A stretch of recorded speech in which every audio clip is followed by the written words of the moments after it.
Bienvenidos. El tema que nos convoca hoy es un análisis del impacto de la pandemia sobre las cifras de empleo en Ecuador.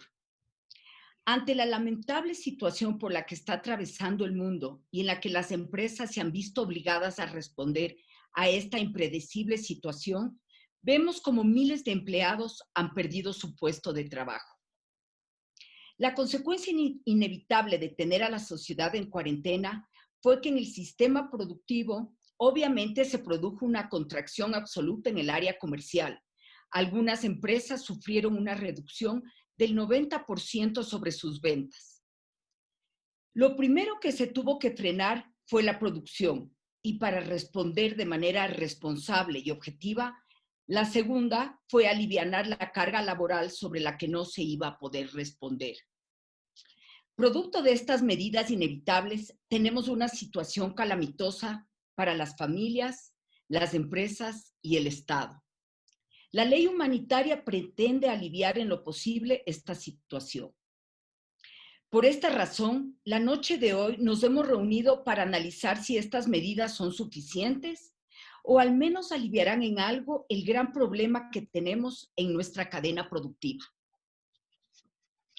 Quiero una vez más agradecer a las empresas que hacen posible estos encuentros donde nos nutrimos de diversos puntos de vista, todos nuestros panelistas, líderes de opinión dignos de ser escuchados. Gracias a estas empresas podremos construir los sueños del mañana. Y Perspectivas Clave llega a ustedes gracias al auspicio de OLX Autos, First Green, Banco Pichincha, Holcim, República del Cacao, Jabonería Wilson, Hormigones del Valle y Alpha Builders Edificios Inteligentes.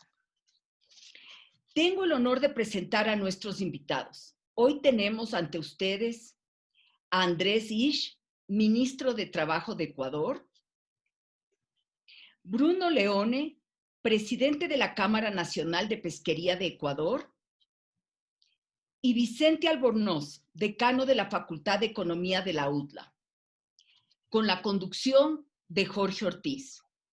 Jorge, el micrófono es suyo. Buenas noches. Hola Mercedes, gracias, buenas noches, señores panelistas. La contemplación de legiones de hombres y mujeres sin trabajo y abatidos, vagando por las ciudades en busca de alguna forma de ganarse la vida, es quizás la imagen más dura que siempre dejan las crisis económicas, políticas y sociales. A lo largo de la historia, esa ha sido la imagen que más ha trascendido. El desempleo es quizás lo más descarnado, lo más doloroso, lo más cruel y lo más vivencial de las crisis. Por eso, recuperar hoy el empleo y recuperarlo rápidamente y en cantidades significativas puede sonar a ilusión, pero es sin duda una meta que los ecuatorianos teníamos que proponernos, porque no superaremos la crisis, no saldremos de la pandemia mientras las tasas de empleo no se hayan recuperado o por lo menos estén en vías claras de ascenso y recuperación. Ministro, ¿qué se está haciendo al respecto? ¿Qué se puede hacer? ¿Qué podemos esperar? Buenas noches.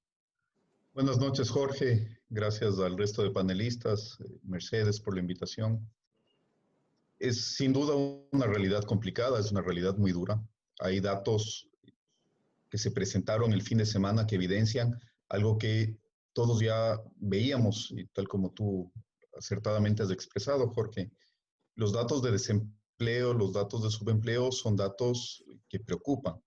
Son datos consistentes con la región, no por eso menos duros.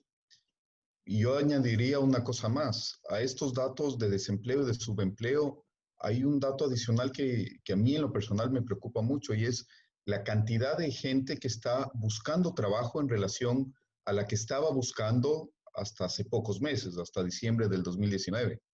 La población económicamente activa ha disminuido casi 5 puntos. Y creo que no solamente tenemos que generar esfuerzos para recuperar empleo, sino también para recuperar esperanza. Me parece que eso es muy importante desde un ámbito social y tiene que ser uno de los objetivos del país. Este foro pregunta si es que la generación de empleo es un sueño posible. Yo diría que sí, siempre y cuando se hagan las cosas con responsabilidad. No vamos a cambiar las cosas por arte de magia, sino por una política pública adecuada, una política pública concreta. Por eso nos hemos planteado como primer objetivo precisamente eh, el cuidar las plazas de empleo existentes y buscar las maneras de generar nuevas. ¿Cómo?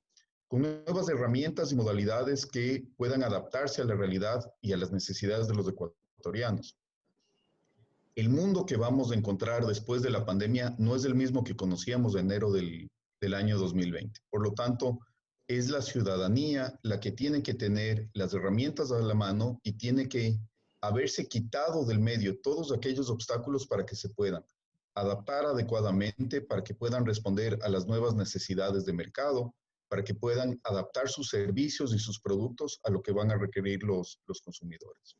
Creemos también que es muy importante que aprovechemos este tiempo para capacitar a los ecuatorianos, darles nuevas herramientas. Ahí tenemos algunos programas que estamos intentando orientar hacia los sectores que más facilidad tienen de generar plazas de trabajo. El día de hoy, por ejemplo, nos acompaña Bruno Leone, representante de uno de los sectores, de uno de los pocos sectores que tiene a la fecha más empleos formales de los que tenía en el mismo periodo del año 2019. Entonces, hay algunos espacios, sobre todo alrededor de las exportaciones no petroleras, donde tenemos que orientar con más fuerza las políticas públicas porque los datos nos evidencian que hay mayor velocidad de recuperación allí. Y Andrés, la otra cosa, sí, perdóname que Jorge. te Andrés, un segundo. ¿Podrías como ministro tú decir que ya ha disminuido, o sea, ya se detuvo la caída de empleo o que todavía seguimos en la pendiente? Y en segundo lugar, ¿cuándo podemos empezar a esperar que la tendencia cambie, suba y empiece la contratación en vez de los despidos? La velocidad de la caída sí ha disminuido. Quizá Vicente nos pueda después dar datos un poco más claros desde la perspectiva económica. Desde los datos de empleo, vemos que si bien en este periodo, entre marzo del 2000, entre el 16 de marzo del 2020 y el 30 de julio, habíamos perdido 290,000 empleos formales. En ese mismo periodo se han recuperado cerca de 130,000 empleos formales. Ha comenzado a disminuir la velocidad de caída del empleo. Esto no podemos decir que son buenas noticias porque sigue siendo una situación compleja y dura, pero sí nos hace ver que la parte más crítica de la pérdida de empleo que se produjo entre marzo y mayo ha comenzado a cambiar un poquito de tendencia. Ahí lo que tenemos que hacer es nuevamente generar estas herramientas adicionales. Uno, a través de normativa secundaria que nos den algunas modalidades adicionales de contratos que sean más fáciles de utilizar, más fáciles de adaptar. Arrancamos con una hace pocos días, que es el contrato por obra o servicio determinado por giro del negocio, que creo que va a dar buenos resultados porque es un contrato que va a permitir contrataciones alrededor de proyectos específicos que seguramente en este momento de adaptación van a ser utilizados adecuadamente por la ciudadanía. Pero yo decía que esto no va a cambiar por arte de magia. Hay una serie de medidas y de políticas públicas que van a tener que empatarse adecuadamente para que la situación vaya cambiando. Y junto con estas también un principio de corresponsabilidad y de solidaridad dentro de la ciudadanía. Bruno, ¿vamos por Sí, buen Jorge. camino? A ver, buenas noches. En primer lugar, es un gusto compartir este panel con distinguidas personalidades como el ministro y con Vicente. A Vicente lo veo siempre en Teleamazonas cuando hace sus notas económicas. A ver, mire, el mejor plan social que cualquier gobierno puede poner en práctica es aquel donde la gente tenga empleo. La gente no quiere caridad, la gente no quiere ir a hacer una fila para que al final de la fila le den un bono, para que eso le sirva para comprar algo, en fin. La gente necesita dignificarse a través de tener un salario y producto de ese salario, un ambiente de libertad, poder hacer lo que quiera con su dinero. Eso no está ocurriendo. Hoy día las cifras que Andrés nos las dijo, pero que todas las hemos visto, el empleo formal, el empleo adecuado, que estuvo en 41% y luego cayó y estuvo por el 38%, hoy día está en 16%. Y después hay un rubro de 67-68% de empleo no inadecuado que tiene una definición económica, pero en definitiva eso es gente que no tiene trabajo. Gente que vende una botella de cola en la esquina o que limpia un carro o que, qué sé yo, no estoy hablando en sentido peyorativo, pero no tiene empleo adecuado. Y después hay el desempleo, que ha subido a 13,6%. Entonces, no vamos bien, pues, Jorge. El Ecuador, para bien o para mal, adoptó allá en el año 2000 una moneda dura que es el dólar.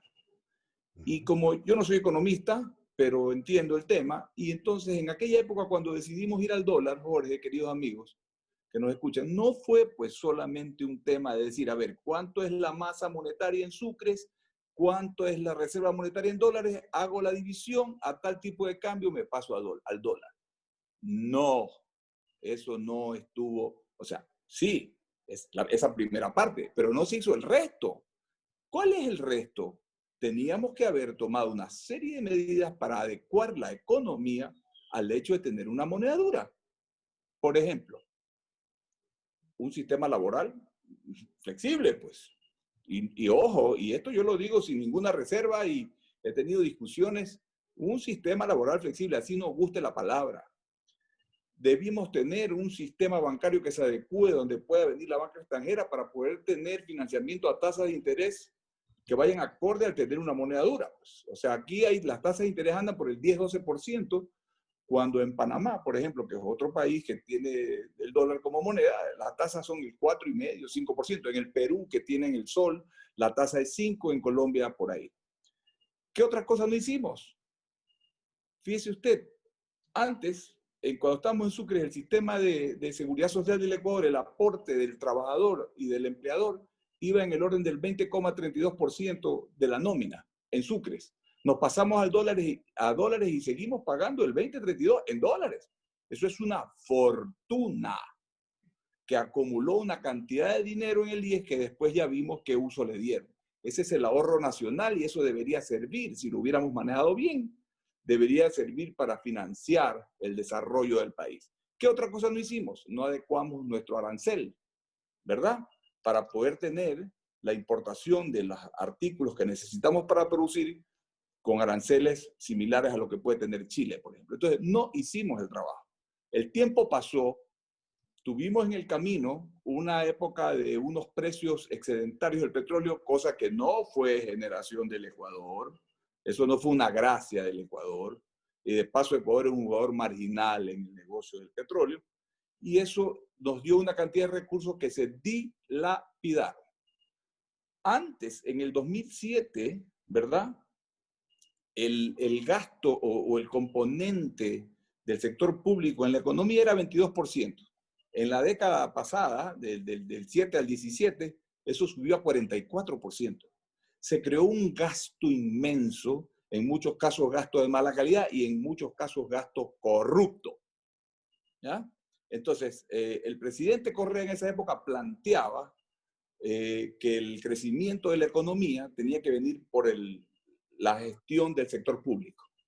Y llevó, y Vicente sabe esto que voy a decir, llevó la inversión, la formación bruta de capital, que en la región está en un promedio de 3,64% del PIB, lo llevó al 12%.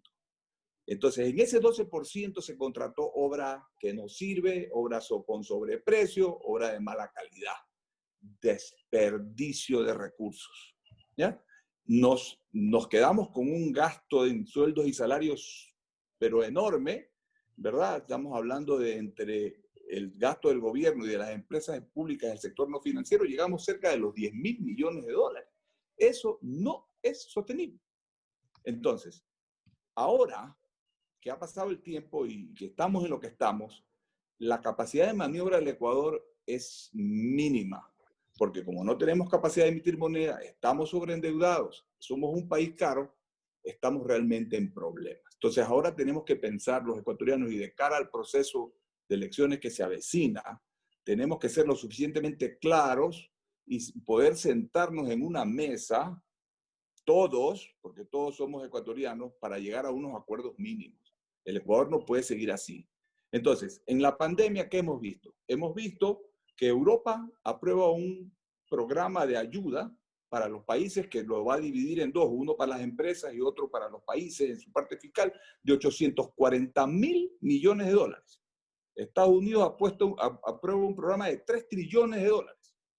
Y si nos vamos más aquí en la región, Perú aprobó un programa de X miles de millones de dólares producto de sus reservas, que sí las tuvo porque los fonditos sí los tuvieron.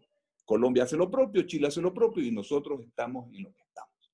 Entonces, yo siempre digo, sí se puede, por supuesto que se puede, porque los países, y Vicente me corregirá que él es un doctor en economía, los países no quiebran, lo que cae es el nivel de vida de los habitantes de un país. Y si no, veamos el caso de Venezuela, ¿verdad? Entonces, ese es el tema y tenemos que pensar que tenemos que ahora, con lo que se va a vivir, y eso yo quisiera escuchar de los candidatos, tienen que venir propuestas para arreglar esos problemas estructurales que tiene el Ecuador.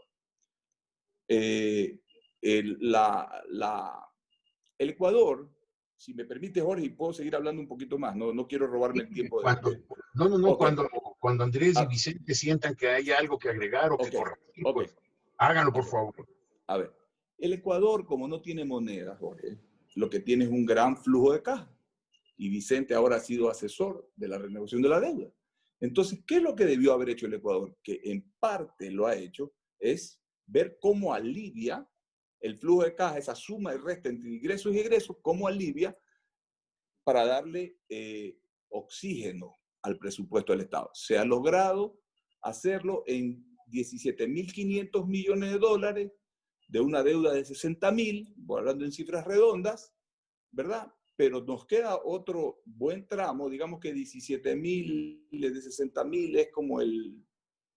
Algo así como el 28%, ¿no? Entonces nos falta trabajar en renegociar la deuda china, nos falta la deuda de los multilaterales, que es una buena deuda, nos falta la deuda interna con el IES que está a punto de quebrar. Entonces, ya está hecho eso, es un alivio al flujo de caja, pero no puede eso relajarnos para terminar de hacer lo que tenemos que hacer para corregir esas distorsiones enormes que se han creado en el tiempo. Entonces, una vez que yo digo, ¿no? En mi visión, tenemos que atender cosas urgentes, luego de eso cosas importantes y después las necesarias. Lo urgente es esto, resolver los problemas del flujo de caja. Ya no hablemos de macrofiscal, hablemos de flujo de caja, que es lo que tenemos. Tenemos que resolver eso. Yo digo, ¿por qué el Ecuador? Y se lo dije en su momento en una reunión al ministro Martínez. ¿Por qué el Ecuador no coge ese petróleo que está dando en garantía para una deuda china que es cara y de mala calidad? Porque es de corto plazo y es carísima, con deuda de petróleo, imagínense. ¿Por qué no va con ese petróleo y le dice a Nueva York, ok, aquí tengo yo estos millones de barriles, présteme X miles de millones de dólares, le pago a la China, me quedo con un dinero de flujo de caja para poder operar, aliviar lo urgente y entonces damos el siguiente paso a lo necesario. Perdón, Bruno, que interrumpa, pero creo que tenemos que llegar al tema fiscal que se está planteando en este momento, pero creo que quedémonos un instante más en el tema del empleo, que es un tema que es lacerante. Simplemente verlo y saberlo es verdaderamente doloroso. Vicente. Hola. No, creo que Bruno tenía algo más. Adelante, Bruno. No, solamente quería terminar para lo del empleo. Fíjese usted, hay un número del Banco Mundial que dice que para generar un puesto de trabajo se necesita $10.000 de inversión. Entonces, digamos que somos capaces de atraer inversión en $3.000 millones de dólares. Eso nos estaría dando 300.000 plazas de trabajo. Pero Eso lo vamos a hacer si logramos crear un clima necesario para la inversión. Mire, este tema lo dejo para después, pero es importante. El presidente Trump acaba de decir que va a lanzar un plan para ayudar a las empresas americanas que producen en China para que se muevan a América Latina. Imagínense, imaginémonos, amigos, esa oportunidad. Y sería terrible de sentarse a llorar de que como no tenemos un clima adecuado por todas las cosas que yo rápidamente he mencionado, estas empresas terminen yéndose a Colombia, a Perú, a México y que no vengan a Ecuador. Teniendo nosotros una cosa importantísima, una moneda dura que da certidumbre en el tiempo. Entonces, sí se puede, pero bueno, eso lo dejamos para más adelante, Vicente. Y por favor. Ahora sí, Vicente. Bueno, Jorge, bueno, muy buenas noches a todos los participantes, a todo el público. Yo creo que hay que hacer aquí dos análisis muy importantes. El primer análisis es ver cómo estamos y cómo llegamos a cómo estamos hoy día.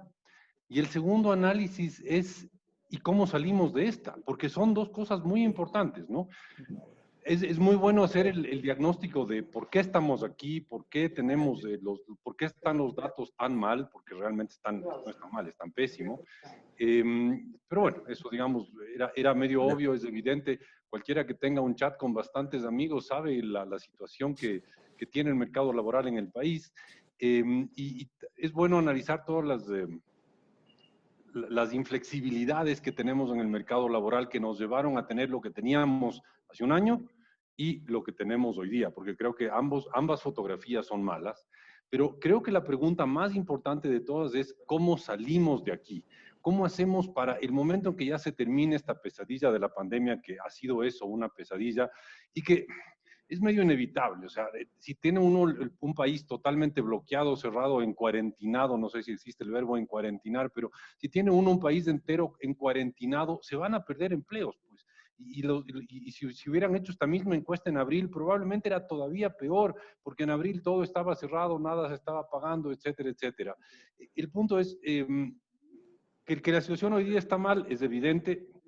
Más bien le echaría una florcita por ahí al INEC, porque fueron lo suficientemente valientes de mandarse toda la información de cómo está la realidad del país. Está bien, para eso existen. Es bueno que nos den la información porque así se pueden tomar las políticas y las medidas necesarias.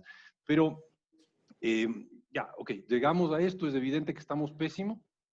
La pregunta del millón, y en eso un poco quisiera conectar a lo que dijo Bruno, ¿no? Es cómo salimos de aquí, cómo creamos un marco jurídico, cómo creamos un marco económico para salir de esta y empezar a crear empleo. Y para eso creo que es muy importante preguntarnos por qué tenemos una situación en el mercado laboral tan mala. No sé, Jorge, si es que me permitiría presentar dos gráficos que quisiera presentar, si es que hay cómo, si hay autorización del... Desde luego, al menos por mi parte. No me deja, el programa no me deja, si es que me autorizan a presentar dos gráficos, pero el punto es, hace un año, porque lo que yo quiero es comparar la situación de junio 2019 con la de junio 2020, aunque la encuesta fue hecha entre mayo y junio, es más justo comparar junio con junio, ¿no? Hace un año teníamos poco menos del 40% de la población con un empleo adecuado, y el 58% de la población económicamente activa, ¿no? Con empleo no adecuado. La diferencia, 4% eran desempleados. Esos son los datos muy sumados, muy agregados de la situación del mercado laboral. Pero hoy día tenemos básicamente empleo adecuado, es el 17% de la población económicamente activa. Empleo adecuado es el empleo que se trabaja más de 40 horas semanales y se gana más del básico y no se está buscando otro empleo. Básicamente eso es en resumen lo que es el empleo adecuado.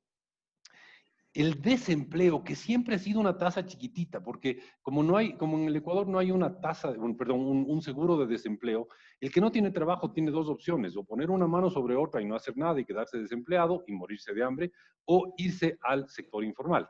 Entonces, el desempleo siempre ha sido chiquitito en el Ecuador porque la válvula de escape ha sido el empleo no adecuado. Y el empleo no adecuado, según lo mide el INEC, los meses de mayo y junio, se ubicaría en el 70% de la población económicamente activa. Entonces, ahí uno ve un empeoramiento que es evidente, como digo, pero sí creo que lo importante es preguntarnos ¿Cómo logramos salir de eso? Y ahí tengo, ahorita ya tengo la capacidad de presentar el gráfico Sí, que quería muy presentarles. bien. Y ahí vemos cómo estábamos hace exactamente un año, ¿no?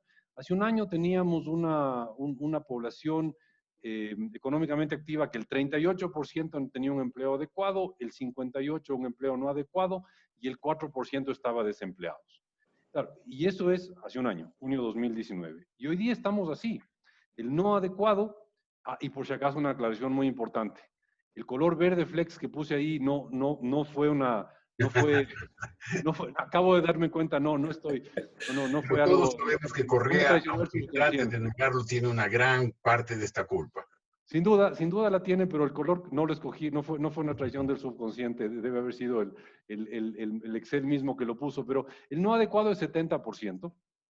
El desempleo crece al número más alto que hemos tenido en la historia. Insisto, no porque el desempleo no sea importante, sino porque la válvula de escape siempre ha sido irse al subempleo y eso está en el no adecuado.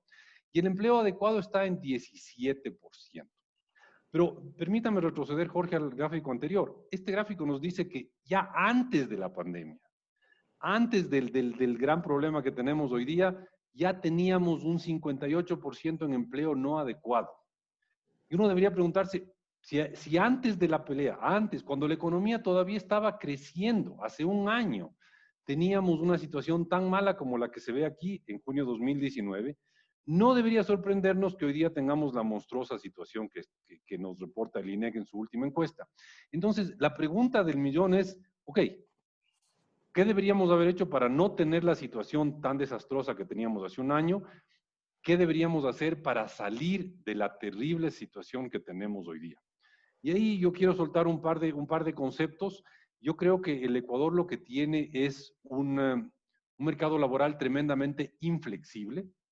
O sea, si yo contrato una persona, bueno, hasta hace un año era así la norma, hoy se ha flexibilizado un poquito, pero si yo contrato una persona y esa persona trabaja para mí 3 meses y un día, ya es carísimo despedirle.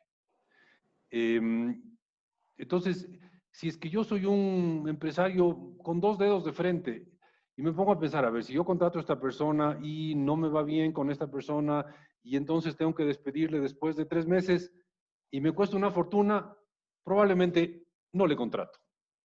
Entonces no se crea el empleo adecuado porque tenemos un mercado demasiado inflexible. Y esto es uno de los temas más difíciles de transmitir a cierto tipo de líderes gremiales, políticos, sindicales, etcétera, en este país. Es tremendamente inflexible. Es tan inflexible que es tan difícil despedir a un empleado que eso desincentiva la contratación del empleado. Primera cosa. Y segunda cosa, sí tenemos un país con unos sueldos altos. Somos un país laboralmente caro. Si me permite otra vez enseñar un gráfico, Jorge, quisiera compartirles una comparación que hicimos hace poco en la UDLA del costo laboral. Y esto, a ver, ¿qué es lo que hicimos aquí? Comparamos lo que cuesta tener un empleado en su tercer año de trabajo, ¿no? Para que ya estén incluidos todos los sobresueldos que vienen después del primer año, el segundo año, en Ecuador, en Perú y en Colombia. Y supusimos que le pagábamos el mínimo permitido por la ley, pero cumplíamos con todos los elementos de las leyes, cumplíamos con la seguridad social, cumplíamos con todo lo que la ley obliga en cualquiera de los 3 países de Ecuador, Perú y Colombia. Y obviamente dividimos para que sea comparable, porque Colombia y Perú trabajan 48 horas semanales, Ecuador trabaja 40 horas semanales.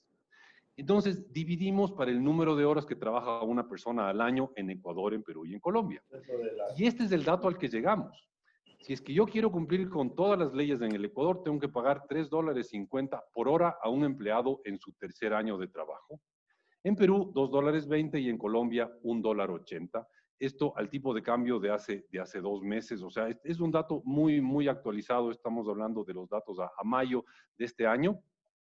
Entonces, tenemos, además, para complicar la vida, tenemos un mercado laboral caro, en el que si es que yo no puedo, si es que una persona no me rinde esto, yo no le contrato. Y si encima tengo el peligro de que me vaya mal, tampoco le contrato. Entonces, los retos a ver, esto explicaría un poco el por qué estábamos tan mal hace un año. Y también nos pone en el tablero algunos de los grandes retos que tenemos para salir de lo que estamos sufriendo hoy día. Ya volvemos a eso, pero y caro. creo que Bruno Leone quiere decir algo. Sí, sí, quería acotar algo en relación a lo que está diciendo Vicente, ¿no? En la Cámara tenemos una frase que la hemos acuñado, ¿no? Y decimos, no hay empleo sostenible sin empresa sostenible. Entonces, ¿cómo se va a sostener un empleo si la empresa pierde plata? Pues, ¿verdad? Y después hay otra frase de un premio Nobel de Economía que dice que la verdadera responsabilidad social de las empresas es generar utilidades, porque así la empresa se mantiene viva y se mantienen los trabajos. Entonces, es Perdón un que les tema... interrumpa, pero también hay una frase que también dice la gente en la calle, y dice, tanto los empresarios como los economistas con frecuencia plantean una serie de recetas probablemente muy válidas, muy bien estudiadas, muy minuciosas y potencialmente muy efectivas, pero políticamente inaplicables en una situación difícil como es siempre la del Ecuador. A ver, Jorge, mire, en un chat de amigos yo decía, ¿qué hacer? ¿Qué hacer? El político que le toque dirigir el país tiene que generar un mensaje y un accionar que haga que la gente se allane luego de que verifique que esa propuesta le hace bien. Y le doy un ejemplo. En el año 2000 se dolarizó la economía. ¿Por qué cree usted que no pudo Correa, ni siquiera Correa, eliminar la dolarización? Porque la gente se dio cuenta de que eso le hace bien y no quiere ni de broma saber que le quiten la dolarización. Entonces, hoy por hoy, de las cosas en donde todos estamos de acuerdo es que nadie quiere perder el dólar como moneda, porque eso ya sabemos, ¿no? Que la inflación es el peor impuesto que se le puede poner a la gente porque mes a mes, por la devaluación, se diluyen sus ingresos.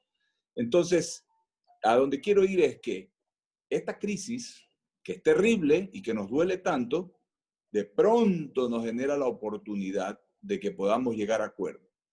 Y yo he dicho claramente, vamos al trabajo por horas. Las cifras que acaba de plantear Vicente. ¿Cuál es el problema? Si en este momento tenemos 67% de personas con empleo inadecuado y 17% sin empleo, ¿por qué le vamos a negar la posibilidad a una persona con una legislación ordenada, señor ministro, que pueda trabajar 3 horas en la mañana en un local y 3 horas en la tarde en otro local, y esa hora tenga el componente del aporte social y todo eso? ¿Por qué? No hay ningún problema con eso, por Dios. Mire, y el otro tema que yo sé que la OIT está trabajando, de pronto el ministro nos puede ilustrar más en eso, tenemos que ir a un sistema diferente de salario básico. Tenemos que tener un componente fijo y un componente variable en función de la productividad. En la pesca, lo dijo el ministro, nuestros trabajadores ganan por productividad, por tonelada. Y nuestros trabajadores, micholitos, como le digo yo de cariño, ellos ganan mucho más que el básico. Porque cuando pescan y le va bien y el mar es generoso, ganan mucho más. Y cuando no, pues entonces se les paga el mínimo, que es el salario básico, ¿no? Entonces, ese tipo de planteamientos y de presentaciones son las que tenemos que poner en la mesa, pero sin ningún tipo de temor, ni de que nos califiquen y nos señalen con el dedo. Lo que usted acaba de decir, ustedes los empresarios siempre están proponiendo. No. Nadie, yo decía en una entrevista, nadie contrata gente para tener que votarla, pues, porque usted invierte en la preparación de esa gente, lo entrena, que le genera empatías. Por ejemplo, yo le puedo hablar de mi empresa. En mi empresa se vive un ambiente familiar. ¿Ya? Pero, Entonces, ¿qué político en el Ecuador? O sea, yo también tengo claro, yo como ex periodista puedo decirlo. También yo estoy de acuerdo que hay que flexibilizar el mercado laboral. Pero, ¿qué político se atreve a decirlo sin arriesgarse a perder votos? A que le digan que está aliado con la patronal para abaratar el empleo y lanzar a la calle a la gente. ¿Qué político se atreve a decirle a la gente lo que la gente debe oír? Cuando todos sabemos que los políticos en campaña, porque tenemos un pueblo vulnerable al populismo, el político lo que va a decir es lo que la gente quiere oír, no lo que debe oír. Aquel político que sea serio y que tenga serias intenciones de trabajar por el bien del país. Ese político se lo va a decir. No le Y pido si en un el nombre, campo- Bruno, porque le voy a meter en problemas, así es que... No, no, no, pero usted me hace la pregunta, yo le contesto. Andrés creo que quiere decir algo. Y Sí, yo sí Andrés. sé el nombre de ese político, pero les digo después de la intervención de Andrés. Ok. Ya. Jorge, Andrés. quizá está mal planteada la pregunta alrededor del debate, porque el debate debería ser cómo generamos relaciones laborales justas. Y las relaciones laborales justas son las relaciones en las cuales ambas partes les conviene apostar por la relación laboral. Al trabajador le conviene apostar por la relación laboral siendo responsable, siendo eficiente, porque tiene un camino de crecimiento. Y al empleador le conviene apostar por el trabajador, capacitándolo, logrando que incremente su ingreso, porque a su vez el negocio, la empresa va a crecer con él. Entonces, dentro de esa pregunta, me parece que sí tenemos muchos espacios de consenso. El día de mañana, y esto lo adelantamos en este espacio, el día de mañana vamos a anunciar la metodología que queremos plantear para un gran diálogo nacional por el trabajo.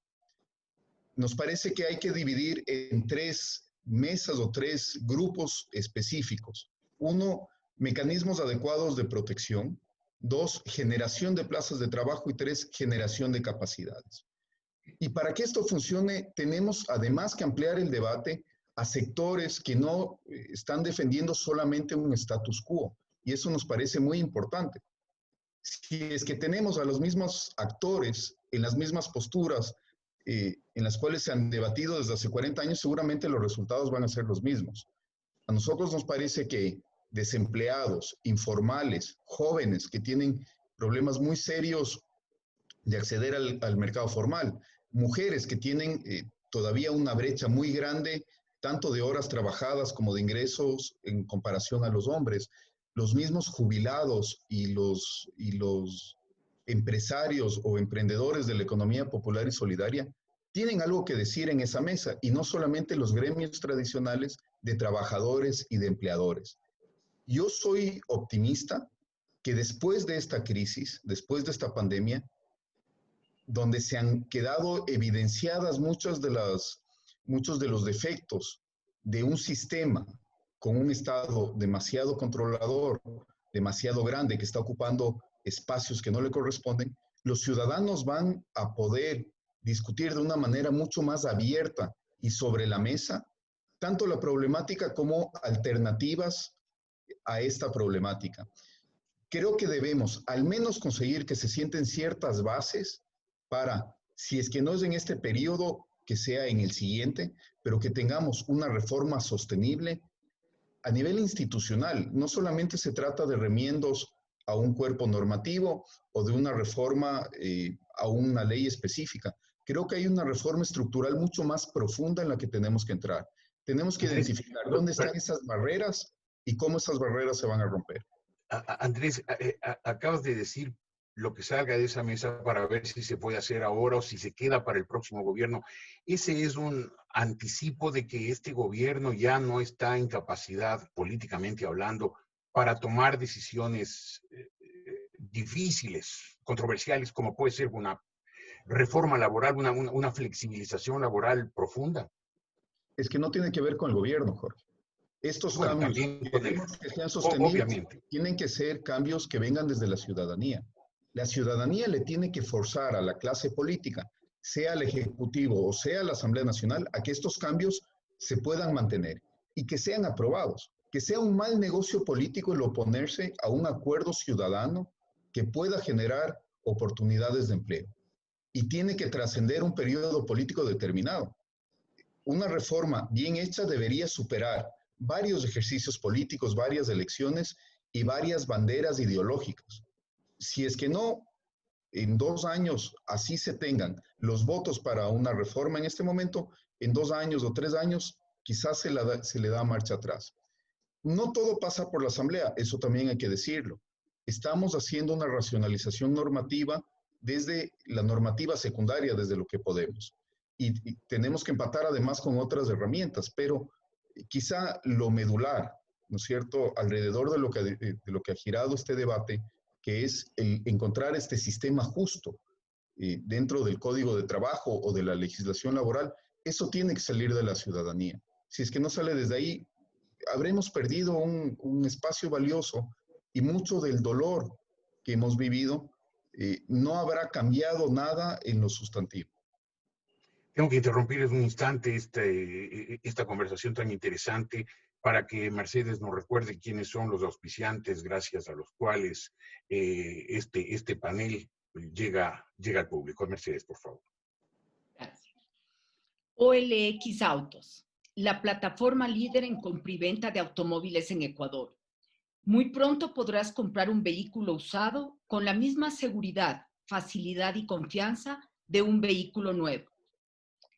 Hormigones del Valle, 30 años de experiencia a su servicio, que como siempre nos traslada el valioso mensaje de que a la construcción la reactivamos juntos.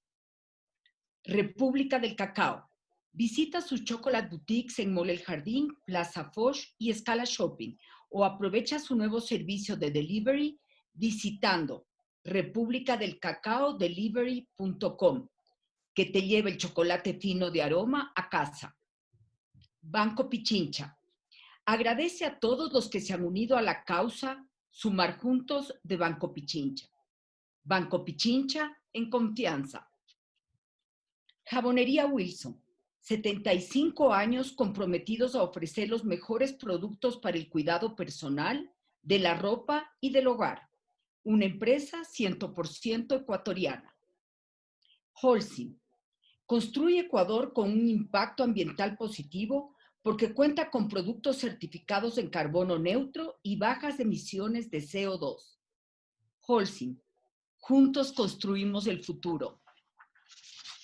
FES Green, amplios departamentos con total seguridad y los beneficios del clima y entorno natural del valle. Edificio independiente, ubicado en un exclusivo rincón del sector de Auquichico, en Cumbayá. 65% vendido y su entrega octubre 2021. Aprovecha esta oportunidad. Informes al 0999 70 6694. Y Alpha Builders, innovadores, estrategas y creadores de las más rentables oportunidades de inversión inmobiliaria en la zona con más alta plusvalía de Quito, para la nueva generación de inversionistas del futuro. Gracias, Jorgito. Vicente, adelante, por favor. A ver, a mí a veces me preguntan, bueno, ¿y cuándo vamos a hacer tal ajuste y cuándo se va a hacer tal otro ajuste? Y yo siempre contesto que yo sí sé quién va a hacer eso. El próximo presidente.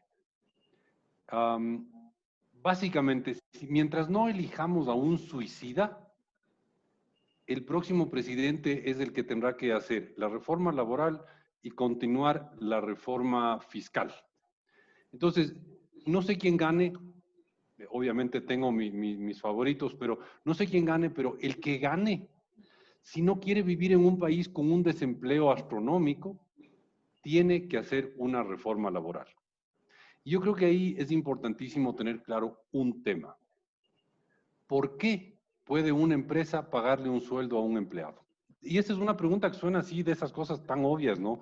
¿Porque tiene plata la empresa? No, no, no. ¿Por qué una empresa puede pagarle un sueldo de 10, 15, 20 dólares por hora, por día, por semana, por sea?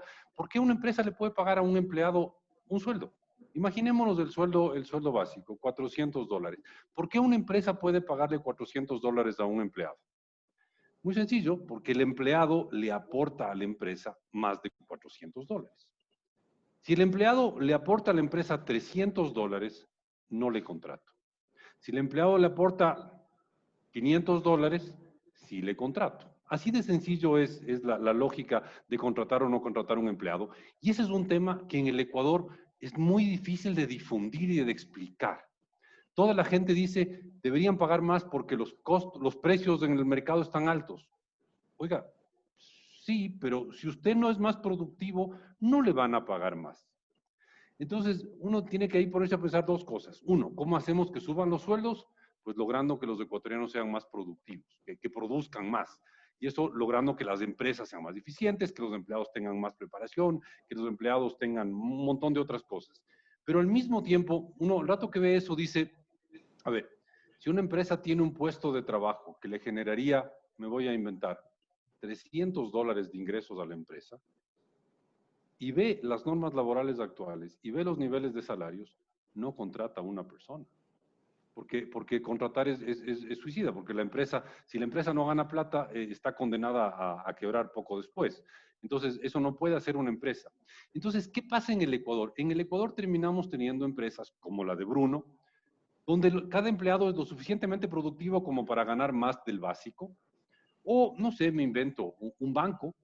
En un banco, ¿cuánta gente ganará el sueldo básico en un banco? Poquísimos, ¿ya? Porque tiene gente de un nivel educativo que gana mucho más. El problema es que no se crea ese empleo masivo para la persona de bajo nivel educativo. Y eso es trágico. O sea, esas grandes empresas que tienen centenares o miles de personas cosiendo, haciendo camisetas, como se ve en los videos de Bangladesh, que uno dice, no, qué horrible cómo trabajan la gente de Bangladesh, que usted, Jorge, que es tan culto de saber cuál es el gentilicio de Bangladesh, yo no sé. Bengalí. Bengalí. Gracias, Jorge. Siempre usted es una enciclopedia. Entonces uno dice, qué horror, ¿cómo trabajan los bengalíes ahí? Sí, señor, pero tienen empleo. Aquí no tienen empleo. Aquí están vendiendo juguitos en la esquina, ¿ya?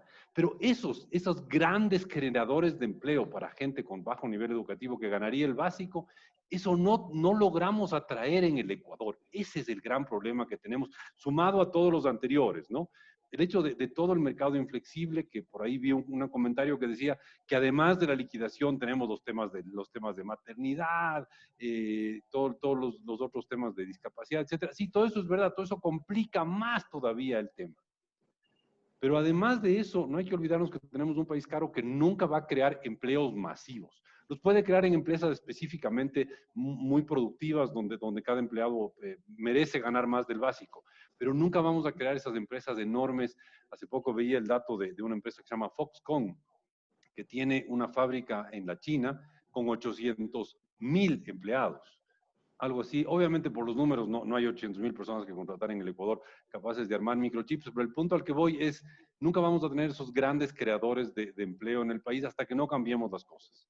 ¿Quién es la persona que puede hacer las reformas? En mi opinión, el próximo presidente, porque va a estar entre la espada y la pared. O hace las reformas o tiene que aguantarse un gobierno con un desempleo astronómico. Así que yo sí tengo un poco de optimismo en ese tema. Sí creo que el próximo presidente, sea el que sea, mientras no sea un convencido y absoluto suicida, va a hacer algunas reformas rescatables. Que la verdad, yo sí creo que el gobierno actual va a hacer algunas, pero no va a hacer las grandes reformas que serían un reto del próximo gobierno. Bruno. Sí, a ver, solo para recordar, ¿no? El Código nuestro del Trabajo es del año 1938, ¿no? Ya, yo creo que ya es tiempo de que ese código que funcionó y con el cual el país vivió se lo modernice de acuerdo a la situación actual. Mire, le pongo un ejemplo. En la pesca teníamos una ley que era del año 1974. En esa época, cuando esa ley se aprobó, ni siquiera el Ecuador tenía la actividad camaronera. Y como esa ley le daba la posibilidad a la autoridad pesquera de turno de regular la actividad por la vía de acuerdos ministeriales, así se manejó la industria camaronera. Entonces, ahora, con la tarjeta amarilla, pudimos llegar a los acuerdos. La crisis, es un poco lo que está planteando Vicente y lo que yo decía hace un momento, la crisis hizo que podamos ser capaces de llegar a acuerdos y pudimos aprobar una ley nueva después de tantos años, desde el año 74, una ley dura, con unas sanciones terribles, y había mucha gente que tenía, no, nos van a quebrar, en fin, aprobamos la ley. Entonces, sí se puede, y hay que plantearlo bien, y hay que poderlo explicar bien. Entonces, ahora yo quiero ir a, bueno, ¿cómo generamos los empleos? ¿No? Porque ya hemos dicho que Ecuador es caro y todas las cosas que tiene que... Pero mire, a mi manera de ver las cosas, Ecuador tiene que tener un plan de cara al futuro, ¿ya? un plan, yo llamo una economía post-petrolera, una economía que nos lleve más allá del petróleo. El petróleo como fuente de energía tiene los días contados, 15, 20 años, no lo sé, ¿verdad? Ya hoy día usted va a Europa, al norte de Europa, Holanda, Dinamarca, Suecia, Suiza, bueno, Suiza no, Islandia, Noruega. A partir del año 2025 no circulará ni un solo carro con motor de combustión. Y así va el mundo. Y aquí ya tenemos también carros eléctricos. Entonces, y en otras partes, ¿no? Entonces, tenemos que pensar en una economía postpetrolera. Entonces, bueno, ¿y cuál sería el plan? Claro, Ecuador tiene que convertirse en una potencia alimentaria de nivel mundial, porque ahí tenemos unas ventajas comparativas. Tenemos sol, tenemos agua, tenemos suelo, tenemos clima, y podemos ser capaces de producir con buena productividad, con tecnología, alimentos para vendérselos al mundo. ¿Por la vía de qué? De tener buenos acuerdos comerciales para poderle producir al mundo lo que seamos capaces de producir. Eso es lo que hay que hacer. Ecuador dolarizado, queridos amigos, tiene que ver cómo trae más dólares al país. Entonces, ¿cuáles son esas fuentes? Endeudamiento, estamos hasta la coronilla. Inversión, no logramos atraer inversión por todo lo que aquí se ha dicho. Y exportaciones. Cuando usted exporta y sale al mercado a venderle su producto, usted compite con el mundo. Entonces usted no puede ir a decirle al mercado, mira, cómprame mi caja de banano, ya estamos viendo lo que le pasó al camarón, o cómprame mi caja de conservas de atún, págame un poquito más, porque lo que pasa es que Ecuador es pobre, entonces tenemos esta ley. No, el mercado no funciona así. El mercado te dice, no, deje nomás, que yo le compro a Vietnam, le compro a Indonesia, le compro a Tailandia, le compro a las Islas Mauricio, le compro. Y usted, ahí va. Entonces, para exportar tenemos que ser competitivos, ¿verdad? Tenemos que agregar tecnología. Los factores de la producción los tenemos que manejar. La mano de obra, ya hemos hablado. Todo lo que es la importación de bienes para la producción. No puede estar cargado de impuestos. Los gastos generales de fabricación. La energía eléctrica. El país invirtió 6.000 millones, yo no sé cuántos miles de millones en nuevas represas y para cambiar la matriz energética. Y nos siguen cobrando 11 centavos por el kilovatio cuando otros países, en Perú, en una inversión que estábamos analizando, que nos invitaron a hacer parte, 5,63 el kilovatio. En horas normales y en hora pico, 6,63. Entonces, el agua, carísimo. Entonces, así no se puede. Y Ecuador tiene que darse una posibilidad de cara al futuro en un plan bien estructurado. Sí lo podemos hacer, pero necesitamos poder sentarnos en una mesa, ponernos de acuerdo y elaborar este tipo de planes. No será fácil, pero tampoco imposible. Entonces, hacia allá. Perfecto. Andrés, antes de que repliques o aclares o agregues lo que quieras hacer, tengo dos preguntas concretas del público. Una, dicen, ¿cómo puede motivarse la generación de empleo disminuyendo la liquidez de las empresas con un pretendido cobro anticipado del impuesto a la renta? A ver, No se aquí puede. creo que hay que explicar bien lo que se propuso, porque hubo mucha distorsión en las conversaciones. El Ecuador tiene alrededor de 130.000 empresas, 120.000, 130.000 empresas. El anticipo del impuesto a la renta que se planteaba les afectaba alrededor de 1.400 o 1.500. Eran solamente aquellas empresas grandes que habían tenido utilidades en este primer semestre, a pesar de haber estado en la pandemia. No era un impuesto nuevo, era una anticipación de impuestos para poder invertir ese dinero precisamente en salvar otras empresas que estaban al límite vía créditos más baratos. Aquí hay un componente de solidaridad que desde el Ejecutivo se pensó que es muy importante dentro de este momento para generar soluciones. El debate es legítimo sobre si es que ese es el mejor camino o no, pero la intención no venía por el lado de apretarle el cuello a quienes no tienen, y eso también hay que dejarlo muy claro. Sería bueno, en aras de enriquecer el debate, ver qué dicen Bruno o Vicente al respecto. Vicente. No, Bruno, sí, usted. A ver, ¿cuál es la pregunta concreta? Es una buena idea esto de la solidaridad interempresarial, intraempresarial. A ver, Guayaquil, le voy a hablar por lo que recién pasó, Guayaquil es una ciudad solidaria. En medio de la pandemia logramos un grupo de guayaquileños, entre el cual me honro estar yo, formar un comité de emergencia y gracias al accionar de un grupo solidario de guayaquileños pudimos aplanar la curva al punto de que Guayaquil pasó de ser el ejemplo a no seguir a ser el ejemplo a seguir. O sea, solidaridad Guayaquil tiene, mire, hay Sí, un pero dato este que es otro tema, ¿no? Otro ámbito. No, sí, pero es que hay que hablar de la solidaridad. Entonces, Guayaquil tuvo su primer hospital público en el año 1979. Antes de eso, ¿cómo se atendía la salud Guayaquil? Por la solidaridad de la Junta de Beneficencia y de Solca. Bien, entonces, la solidaridad está y está, pero los negocios, las empresas, tienen pues que generar beneficios para poderse mantener en el tiempo. Entonces, no entiendo cómo es esta solidaridad. O sea, yo, ¿qué? ¿Le voy a regalar plata a la empresa de al lado? ¿O No, voy a bancarlo? creo que el ministro nos dijo cuál es el camino, ¿verdad, ministro? No Así es. entendí muy bien El tema no está en generar nuevos impuestos, ni en quitarle a nadie sus ingresos. Está en pagar un poco antes quienes pueden hacerlo para que ese dinero vía créditos permita salvar a otras empresas que necesitan de liquidez urgente.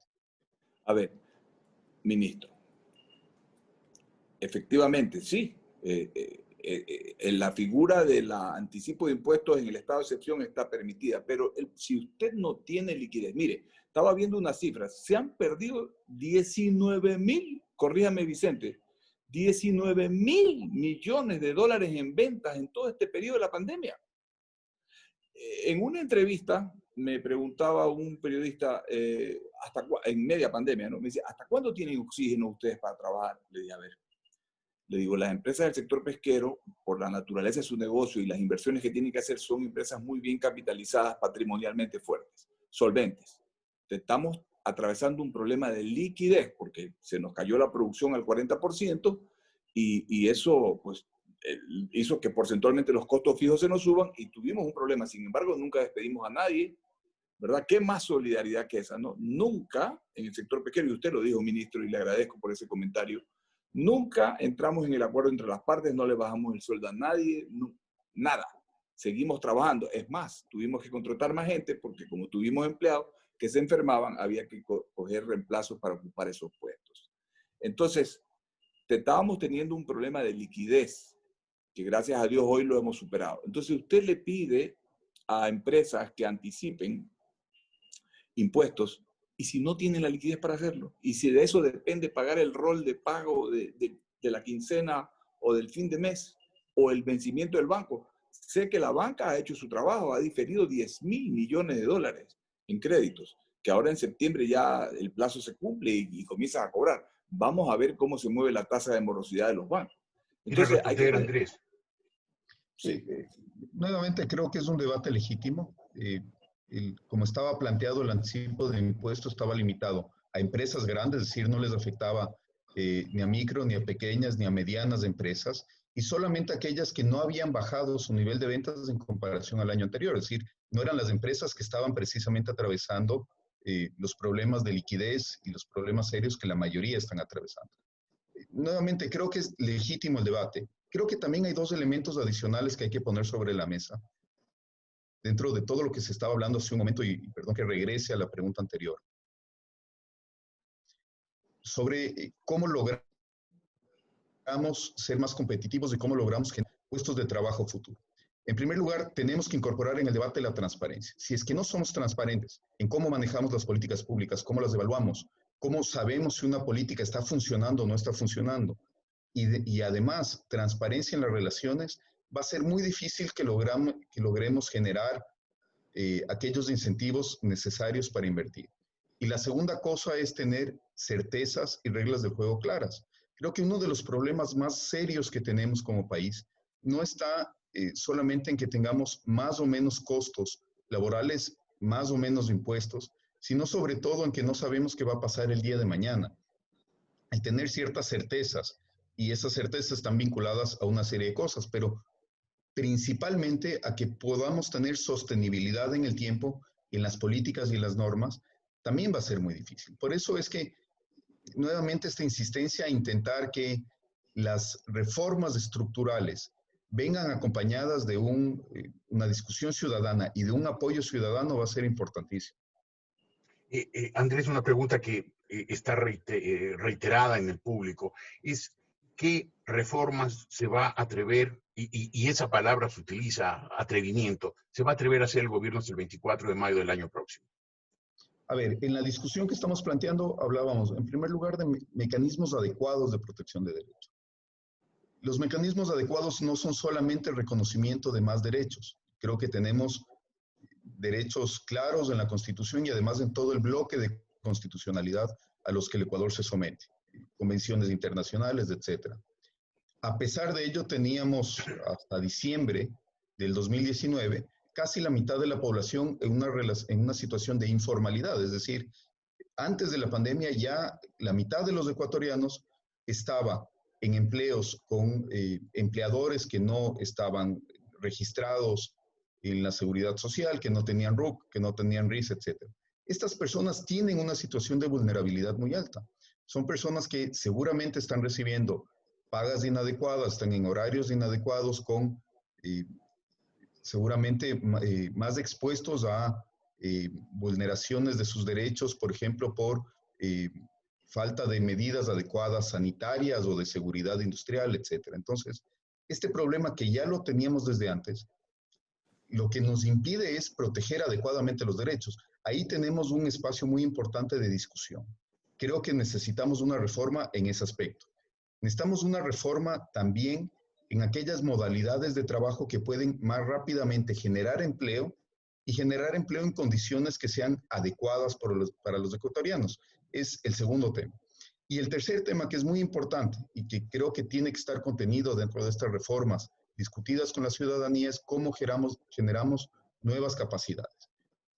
Tanto a nivel de herramientas, por ejemplo, creo que es importante volver a discutir la posibilidad de tener carreras técnicas cortas, que a mi juicio erróneamente se eliminaron hace unos años.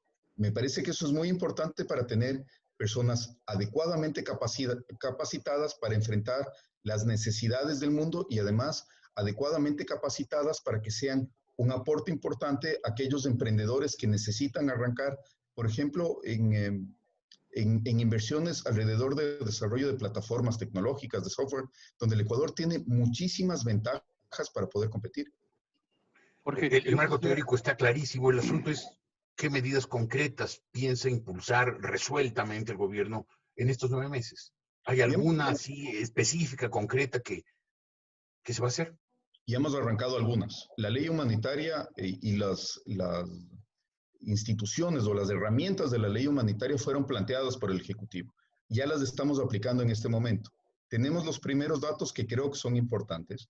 En más o menos 10 días desde que se comenzaron a registrar, tenemos cerca de 10,000 empleos que han sido salvados gracias a la aplicación de la reducción emergente de la jornada y cerca de 4,000 empleos creados con el contrato emergente. Me parece que esos son números importantes para los pocos días de aplicación de la ley humanitaria.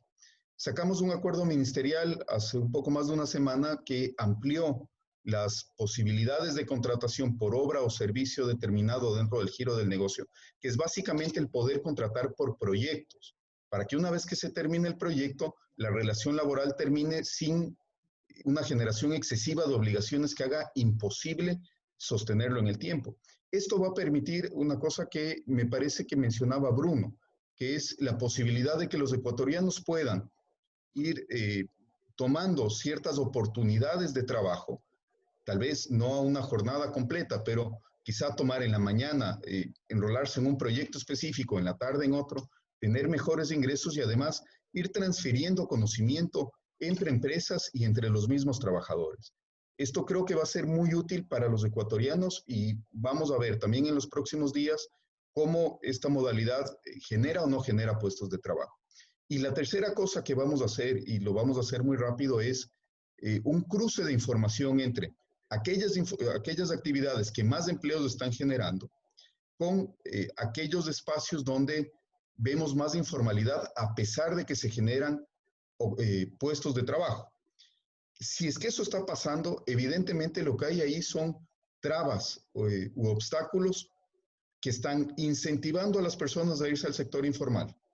Vamos a hacer un barrido de toda la legislación secundaria que le compete al ministerio para ir quitando estas trabas, ir quitando en algunos casos requisitos innecesarios en la contratación y poder facilitar la adaptabilidad de los emprendedores y de los trabajadores al mundo que se nos viene más adelante. Vicente. Jorge, yo quisiera tocar dos temas que no están muy conectados entre sí. El uno es el tema este de los impuestos. Y el otro es el tema que me apasiona a mí, es de una de las maneras de crear más impuestos, más empleos bien remunerados a futuro. A ver, vamos al tema de los impuestos. Bajo la lógica de que todo impuesto le achica la cantidad de dinero que tiene una empresa, si pensamos exclusivamente así, entonces habría que desaparecer todos los impuestos en el país. Y entonces no habría plata siquiera para pagar a la gente que está atendiendo a los enfermos de COVID. Entonces, tenemos que entender que los impuestos son una forma, además, legítima de financiar un gobierno.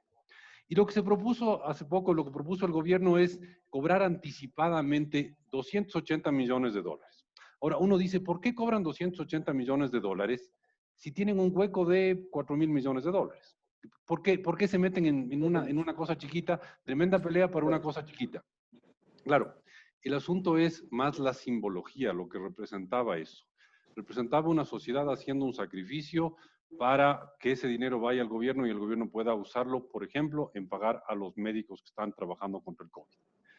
No se lo hizo. ¿Y cuál es el daño que se le hizo al país? Porque al final la Corte Constitucional, en una decisión que yo no entiendo, porque si es que uno lee el texto de la Constitución le permite al presidente de la República ordenar la recaudación anticipada de impuestos en un estado de emergencia. No entiendo por qué se negó eso. ¿Cuál fue el daño que se le hizo al país? Perdimos una base importante en la negociación para obtener recursos afuera. Por Dios, ¿cómo puede ser la gente tan miope y no ver eso? Teníamos una carta importante, decíamos, hay un pequeño sacrificio de la sociedad ecuatoriana para pagar, para financiar al gobierno. Señores del Fondo Monetario, del Banco Mundial, del BID, de la CAF, del Fondo Latinoamericano de Reservas, y la sociedad ecuatoriana está haciendo un esfuerzo, ayúdenos con recursos para poder trabajar en el país. Pero se negó, se bloqueó eso y por lo tanto eso le hizo un grave daño al país porque vamos a conseguir menos recursos de afuera de lo que hubiéramos conseguido si había este impuesto. O sea, esto le daba 280 millones de dólares más al gobierno, sí, pero el gobierno quizás conseguía 500 afuera gracias a esos 280 y el Ecuador en su miopía de no dejarle al gobierno subir los ingresos que tiene, ni dejarle bajar los gastos. El gobierno quiere subir impuestos, no le dejan. El gobierno quiere subir el precio de la gasolina, no le dejan. El gobierno quiere bajar, yo qué sé, las transferencias a las universidades públicas, le sigue en juicio. El gobierno se atrasa en pasarle plata a los municipios, le sigue en juicio. Entonces, ¿cómo quieren que funcione la cosa? Al final, la variable de ajuste es los atrasos del gobierno. No lo voy a preguntar al ministro Ish, pero estoy seguro que no le han pagado todavía el sueldo de julio al ministro Ish. No tiene que contestarnos, es una pregunta, pero no le han de haber pagado porque no hay plata. Y es como que la sociedad ecuatoriana es miope en eso y se opone a todo tipo de impuestos porque no queremos pagar más impuestos, no queremos ser solidarios y eso hace que el gobierno mismo pierda herramientas para conseguir recursos afuera. Eso es el tema de por qué tenía sentido esa recaudación adelantada de impuestos. Pero quiero ir al tema que me apasiona, Jorge. Vicente, antes de que vaya el segundo tema, esta afirmación suya fue una réplica a lo que dijo Bruno Leones sobre la... No sé si póngale como réplica o no. Fue mi opinión sobre el mismo tema en el cual no estoy tan de acuerdo con Bruno, pero fue mi opinión simplemente. A ver, vamos al segundo tema, el tema que a mí me apasiona, que es cómo crear empleos mejor pagados. Y aquí hay una pregunta en el público de Michael, ya se me perdió, ¿dónde está? Michael, no, se me perdió. Michael decía que la educación dual podría ayudar a generar empleos. ¿Qué es la educación dual? La educación dual es cuando un alumno tiene en realidad un trimestre de clases y después un trimestre en que trabaja en una empresa que está conectada con la universidad, no conectada por propiedad, sino conectada porque los profesores y los jefes de la persona se conectan y trabajan conjuntamente y le forman a la persona en la empresa. y el siguiente trimestre el alumno vuelve a estudiar en la universidad y después vuelve a trabajar en la empresa, pero en otro departamento, en el departamento para el cual se formó en el último trimestre. Y así se le va pasando de departamento en departamento al alumno, estudiando antes, primero, digamos, estudian marketing y van al departamento de marketing, estudian finanzas y van al departamento de finanzas, estudian temas laborales y van al departamento de recursos humanos, y así se le forma al alumno en todas las áreas de la empresa y con un trabajo conjunto de la universidad con el alumno. Y tengo el orgullo de decir que la UDLA acaba de lanzar la primera carrera dual en la ciudad de Quito. Hay en Cuenca y en Guayaquil hay dos carreras duales también, pero tenemos la primera carrera dual de formación que los alumnos trabajan y estudian al mismo tiempo, y es fascinante porque el gran problema que tiene un graduado en la universidad es que no tiene experiencia. ¿Cómo gana experiencia? Si el típico busco una persona que tenga estudios universitarios recientes y 5 años de experiencia. ¿Cómo consigo una persona así? ¿Cómo quiere que haga lo uno y lo otro? El graduado del dual tiene esas dos características. Estudió, se formó y trabajó al mismo tiempo. Y muchos se quedan en la empresa en la que se formaron porque saben que les formaron con el espíritu de la empresa. ¿Ya? Entonces, se puede hacer muchas cosas desde la educación para acercar más a la formación del alumno a lo que requiere las empresas privadas. Se puede acercar mucho más las competencias que tiene el alumno con las competencias que requiere la empresa privada, y en eso se puede todo el tiempo estar trabajando con las empresas, preguntándoles, oiga, mis graduados, ¿qué ventajas tienen y qué desventajas tienen? Entonces, la típica respuesta es, ¿sabe qué? Son buenos en finanzas, pero les falta, yo qué sé, no tienen creatividad en este tipo de cosas. Y se les va mejorando para que la siguiente promoción de alumnos sea mejor en eso. En eso también se requiere empresas que puedan trabajar con universidades. Y si las universidades, porque muchas universidades públicas son centros de formación ideológica y no centros de formación de gente que pueda ser productiva y merezca buenos sueldos, ahí tenemos un serio problema. Se necesita universidades que puedan acercarse a las empresas privadas y preguntarles qué tipo de competencias necesitan en los graduados. Parecería Sí. que hubo una crítica al sector empresarial, ¿verdad? ¿Por qué no lo tomo así? Porque usted dijo hace un rato una premisa que indudablemente es cierta, ¿no? Para que los trabajos sean sostenibles, las empresas tienen que ser sostenibles. Sin duda. Pero si cuando se les pide un adelanto de impuestos, las empresas dicen que no, pese a que, como dijo el ministro, solo se refieren a 1.200 empresas líderes que no tuvieron descenso de sus ventas el primer semestre de este año, y aún así rechazan ese pago adelantado, pues no se está ayudando a financiar al Estado, y, por ejemplo, tomando las palabras de Vicente, no se está facilitando que se les pague a los médicos que están en primera línea luchando contra la epidemia. A ver, la presión fiscal en el Ecuador, mi estimado Jorge, y Vicente sabe bien esto, es de las más altas de América. Estamos seguramente con el componente del seguro social, estamos en tercer lugar. Sí, sí, Vicente. Entonces, no se diga que no pagamos impuestos, pagamos y pagamos bastante. ¿Ya? El problema es, un presupuesto tiene ingresos y tiene egresos. El problema es que solo siempre se quiere balancear la suma resta, el déficit o superávit, incrementando más ingresos, pero no se ve por el lado de los egresos. Mire, antes, en el 2007, el componente de sueldos y salarios del PIB del país era el orden del 6,7%. Hoy día, inclusive con el PIB que va cayendo, ese porcentaje está por encima del 10%.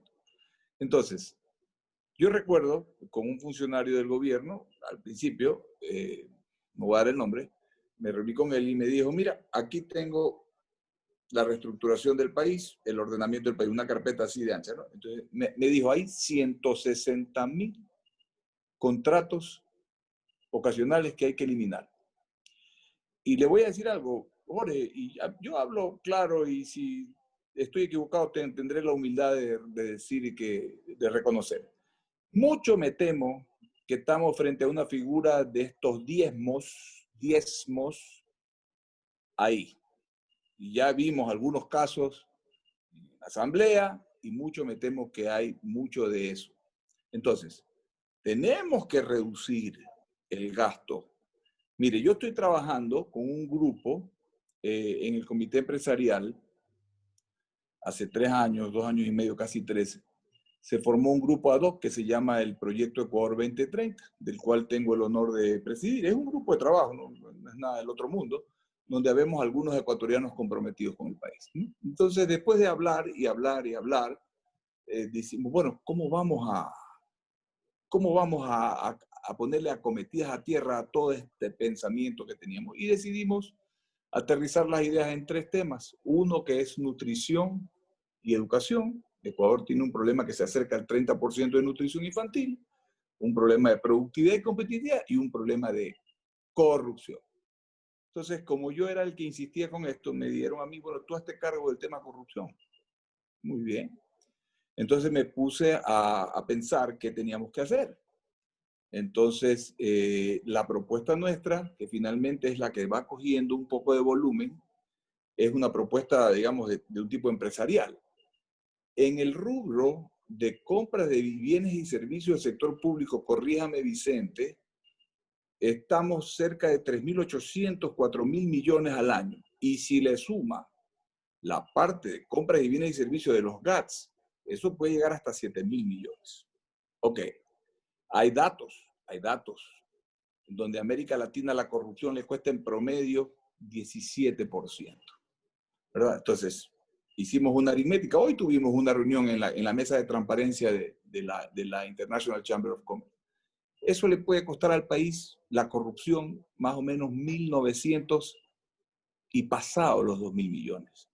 Ahí está el dinero de los ecuatorianos. Y eso tenemos que pararlo. Entonces, ¿cuál es nuestra propuesta? Fíjese usted, Dios sabe cómo hace las cosas y los tiempos de Dios son perfectos. Cuando el año pasado salimos con la idea de ahora hay herramientas tecnológicas y quisimos poner la herramienta del blockchain que es una herramienta diseñada para el control y proceso de la trazabilidad de los procesos. Se nos había ocurrido con el grupo de implementar la herramienta en el Hospital Teodoro Maldonado para el control de las medicinas. Gracias a Dios no se pudo en esa época, porque capaz que con todo lo que ahora hemos visto, la idea se hubiera ahogado. Hoy, que hemos visto lo que hemos visto, el gobierno quiere resolver el problema y esta idea nuestra está cogiendo fuerza. Entonces, ¿a qué quiero llegar, Jorge? Si somos capaces de reducir la corrupción en los porcentajes que están documentados por el Banco Mundial, por el BID, ahí tenemos un flujo, un filón de recursos inmenso que nos hace falta, que nos posterga las necesidades de la gente y que nos hace entrar en la situación que estamos. Las empresas, con todo respeto, Vicente, pagamos y pagamos muy bien impuestos, ¿verdad? Y yo, pues, en primera línea me pongo, ahí está, mi número de cédula 0905386538, en la página del SRI, vaya viendo los impuestos, ¿no? Entonces... No, eso no es un poco el punto. No, es que las cosas están claras, ¿no? Yo creo que tenemos que ver un poco cómo llegamos a esta situación fiscal, pero no sé si es que nos podemos meter en tema fiscal, Jorge. Estamos hablando del mercado laboral, tenemos al ministro de Trabajo aquí, entonces yo no sé si nos metemos en temas fiscales también. Yo solo quiero resaltar que al final el que infló el gasto público fue el gobierno anterior. El gobierno actual ha tenido una pelea bárbara para bajar ese gasto público. Si me permiten enseñar un grafiquito último. Por favor, Vicente. A ver, ahí tienen ustedes el gasto público, ¿sí se ve? Sí. ¿Ya? Sí, Ese pero es el gasto público. solamente se ve hasta el año 17. No, hasta el año 20. Es que están nuestras propias imágenes tapando las dos últimas En todo caso, el punto es, aquí ven ustedes el gasto primario del gobierno. El gasto primario es todo el gasto del gobierno menos el pago de intereses, porque eso ha venido creciendo y crece independientemente de lo que el gobierno haga o no haga, ¿no? Y este es el gasto primario del gobierno entre enero y mayo, lo último que está publicado. Y lo que me impresionó es que estamos en el nivel más bajo de gasto desde el 2010. El gasto en el año, de enero a mayo del 2020, el gasto fue el más pequeño en estos primeros 5 meses del año desde el 2010. O sea, sí ha habido un esfuerzo de ajuste del gasto. Claro que al gobierno le cuesta horrores hacer este ajuste porque primero es impopular, segundo, parte de la caída de la demanda es que el gobierno está gastando menos y el rato en que se demora en pagar algo le siguen juicios, el rato en que quiere bajarle el presupuesto a las universidades públicas le siguen juicios. Entonces, también es un problema muy serio la inflexibilidad de la sociedad ecuatoriana de aceptar que nos excedimos en la década pasada, porque ahí es donde se infló el gasto, ¿no? El gasto entre 2006 y 2014, el gasto público se multiplica por tres veces encima de la inflación. Si incluyera la inflación en eso, creo que se multiplica por 4,5, pero se multiplica por 3,2 veces por encima de la inflación. Entonces, lo que hay que hacer es desinflar eso, y eso, voy a darle más bien a Bruno, a ver, en una empresa es muy fácil, la Junta General de Accionistas del día en que hay que repartir utilidades es la cosa más agradable que hay, ¿no? Caballeros, damas, tenemos utilidades que repartir, vamos a repartir esto, esto y esto. Ok, cuando hay que repartir pérdidas es una pesadilla. Y estamos un poco como país en eso, ¿no? Estamos tratando de repartir, bueno, no las pérdidas, pero lo que se perdió en la década anterior, y eso es una ocupación tremendamente ingrata, ¿no? O sea, pobre gobierno actual al que le tocó hacer ese terrible ajuste, pobres los ministros actuales. Por si acaso alguien puso por ahí que yo era ministro. No, no soy ministro, por si acaso soy un pobre profesor universitario, no soy ministro de nada, por suerte. Pero el punto es, el ajuste es la cosa más dura y antipática de hacer, y más todavía en un país que le cuesta ponerse de acuerdo, porque aquí todos tenemos que tener una parte del ajuste, ¿sí? Ojalá los culpables grandes de los problemas se pudieran ir a la cárcel, también. Están prófugos de la justicia. Sí, y ahora algunos están hasta asilados en embajadas de países amigos. Pero no, el punto es, como le decía Bruno, ir a la Junta General de Accionistas cuando hay utilidades que repartir es la cosa más agradable del mundo. Ir a la Junta General cuando hay pérdidas que informar es terrible. Y un poco estamos viviendo eso como país, ¿no? Estamos viviendo un país que no se puede poner de acuerdo en los ajustes que hay que hacer. Y por todo lado que se quiera hacer ajustes, saltan los fusibles y no se puede hacer ningún ajuste. La trágica variable de ajuste es los atrasos del gobierno, y eso es una bomba de tiempo que no le queda alternativa al gobierno que entrar a eso, desgraciadamente porque no le dan otras opciones. Pero ya no sé si deberíamos volver al tema laboral con Andrés, que es el ministro de Trabajo. Sí. Para eso estamos aquí. Jorge, quiero transmitirle una pregunta que, Andrés, si me permites, que está también reiterada en varias preguntas del público. Es un poco de que ningún gobierno ni ningún político se va a atrever a hacer planteamientos concretos en ese tema, y entonces no le pidamos a fulano de tal, sino pidámosle a Fuente Ovejuna, todos a una, que resolvamos el problema de la inflexibilidad laboral. Y la pregunta es, ¿no ha pensado el gobierno en plantear simultáneamente a las elecciones una reforma laboral con flexibilización, por medio de una consulta popular? Jorge, yo creo que es importante contextualizar lo que se ha logrado desde el 24 de mayo del 2017 para acá. Este gobierno ha tenido la valentía de, en primer lugar, salir de un sistema complejo que nos llevaba a ser Venezuela. Eso ha costado políticamente, ha costado además el generar una serie de enemigos, y se lo ha hecho porque se tenía una convicción democrática. Hemos recuperado libertad de expresión. Jorge, tú fuiste una de las personas perseguidas y afectadas precisamente por esa pérdida de libertades, y seguramente si es que continuaba ese régimen, ni siquiera un espacio así como este hubiéramos podido tener de discusión o de crítica al gobierno. Creo que es una cosa que hay que destacar muchísimo. Sí. Ha tenido además el valor de tomar decisiones para cambiar unas trayectorias que eran muy complejas.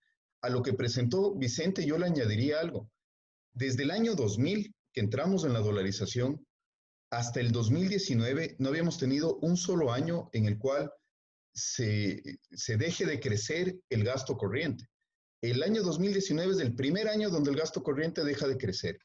Eso también requirió de un esfuerzo muy grande por parte del gobierno. Y no es tan fácil como solamente dejar de pagar o cerrar la llave en ciertos sectores. Aquí se necesitan reformas estructurales a nivel de instituciones. Se necesita seguir quitando discrecionalidad en una serie de espacios donde hay una serie de personas que toman decisiones cuando no deberían tener que tomar decisiones, sino simplemente generarse respuestas casi automáticas del gobierno.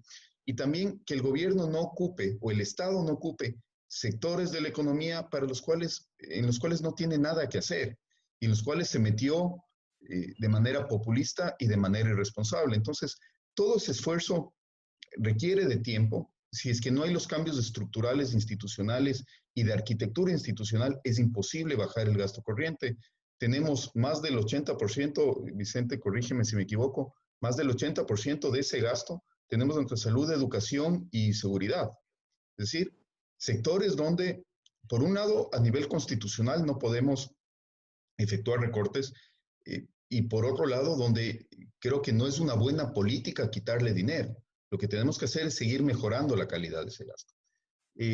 Con respecto a tu pregunta, Jorge, ya puntualizando más, si el gobierno ha tenido el valor de hacer estos cambios y realmente de sacarnos de esa trayectoria tan complicada que nos llevaba el país hacia el despeñadero, yo te puedo asegurar que no le va a faltar valor para seguir planteando cosas que nos puedan mejorar estructuralmente de cara al futuro.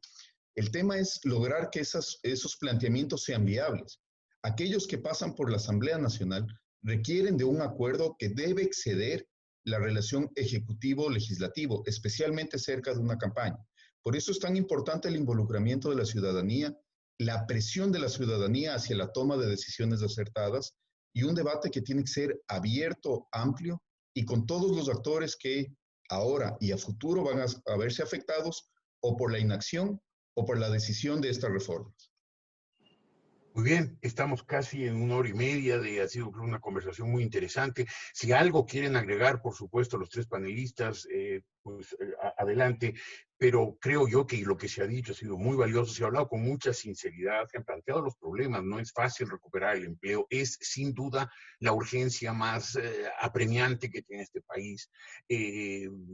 No solamente porque económicamente este país quedó en una situación difícil después del gobierno anterior y se agravó mucho con la pandemia, sino además porque si es que no solucionamos pronto los problemas de empleo, pronto tendremos turbulencia social y esa turbulencia social solo dañará lo peor.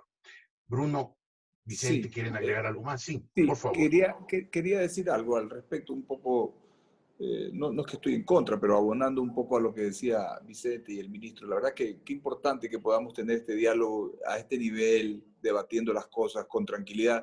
Coincido con Andrés, este gobierno ha permitido, digamos, que hayan este tipo de cosas y eso es realmente valiosísimo porque así podemos discutir y debatir. Pero yendo a las urgencias, yo decía al principio, tenemos temas urgentes, tenemos importantes y después tenemos temas necesarios. En el tema de las urgencias tenemos que terminar de hacer el trabajo para balancear nuestro flujo de caja. Hemos resuelto el tema en 17.500 millones de dólares, que es más o menos el 28 o 30% de la deuda, ¿verdad? Ahora nos toca renegociar la deuda china y nos toca después atender el tema interno del IES y bueno, los multilaterales, eso son créditos bastante buenos.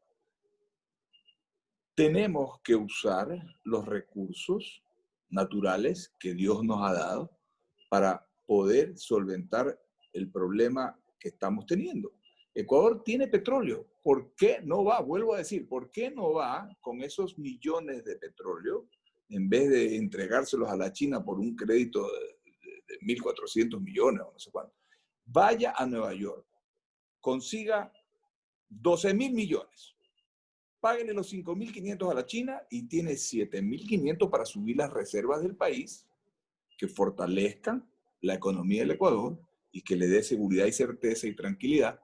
Y entonces, de la mano, comencemos a hacer un plan ordenado de reestructuración, de reducción del gasto. Aquí no se trata de lastimar a nadie y que nadie se quede sin empleo. Mire, en parte yo hago lo que hago porque soy comprometido con el Ecuador como todos ustedes, pero por ejemplo a mí sí me fastidia que nuestros chicos jóvenes que se han educado tanto en valores y en ética en nuestras casas y luego han tenido una educación académica de primer orden, se tengan que ir a buscar su futuro a otro lado, porque aquí no hay trabajo.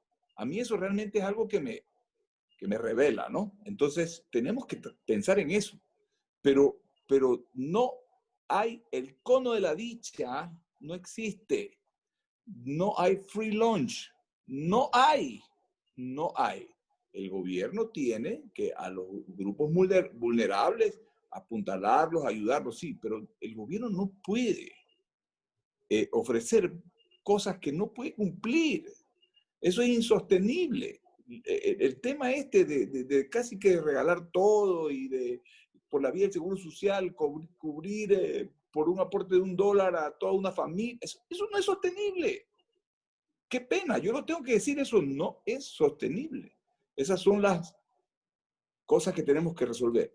Pero tenemos primero que tener flujo, porque como no podemos imprimir dinero, fácil sería poner la maquinita a funcionar, ya, por la vía de la inflación, que el pueblo pague, ¿verdad? Y listo, no, eso sería perverso.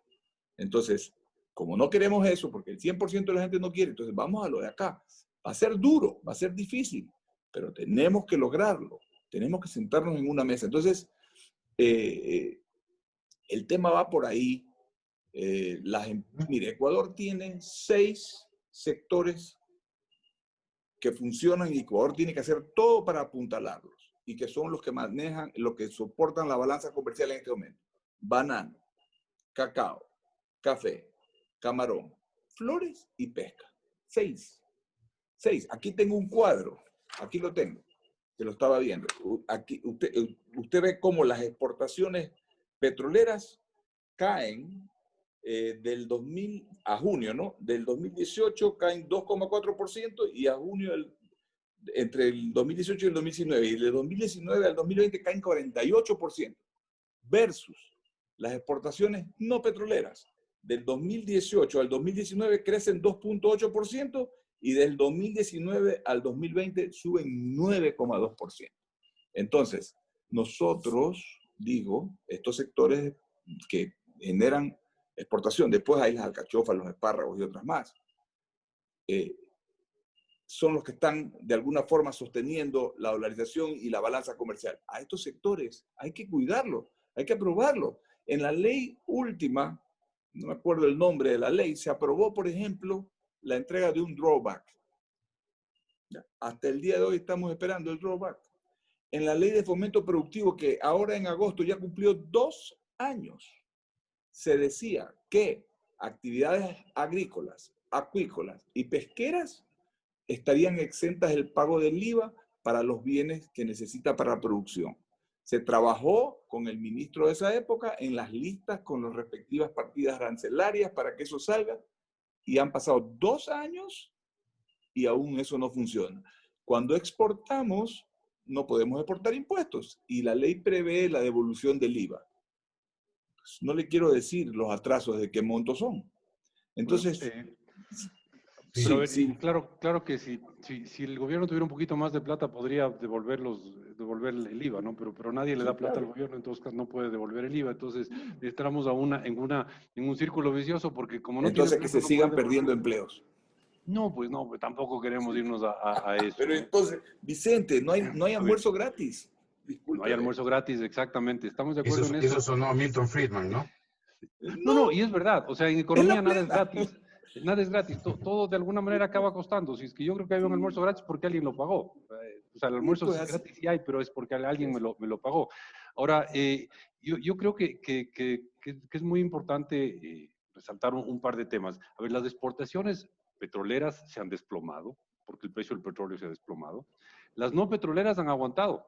Y han aguantado bastante bien. Y más bien deberíamos ponerles una medallita a los exportadores no petroleros que se han portado como unos héroes y han mantenido el flujo de ingresos de divisas al país. Y eso lo he dicho yo varias veces en programas de radio, de televisión, en todo lado. Y yo más bien ahí solo quiero hacer un comentario.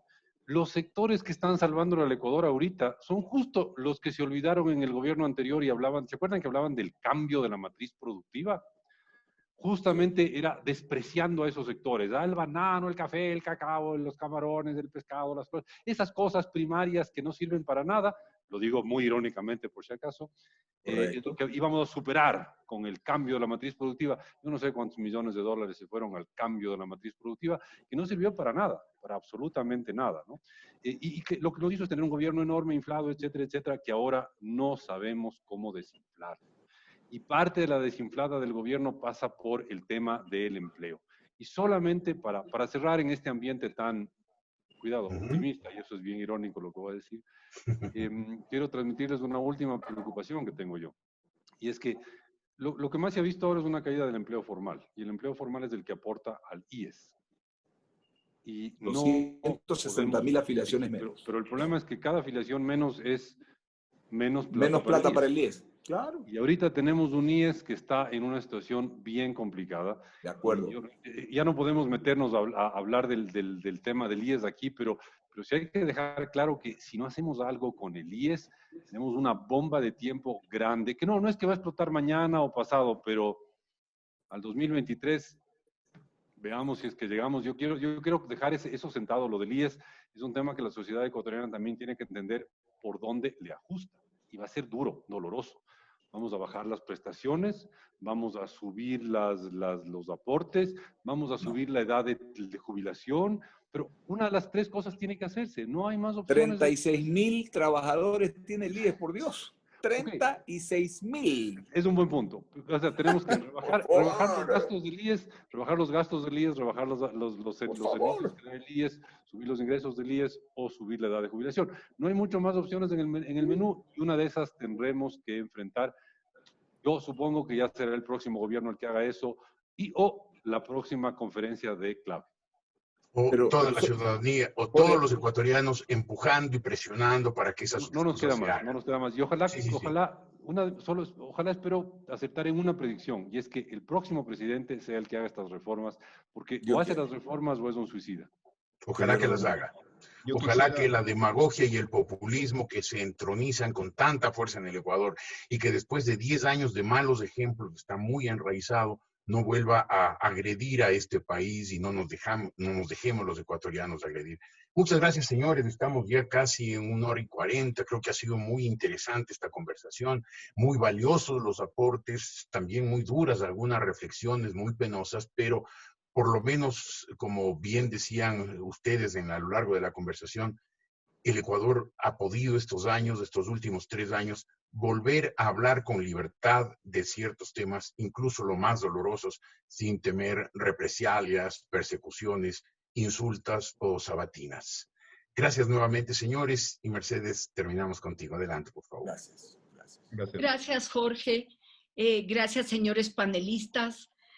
Sin lugar a duda, hemos presenciado uno de los debates más importantes que Clave ha podido ofrecer. Muchas gracias, mis respetos, y Vicente, le tomo la palabra. Seguimos con estos paneles vía Clave.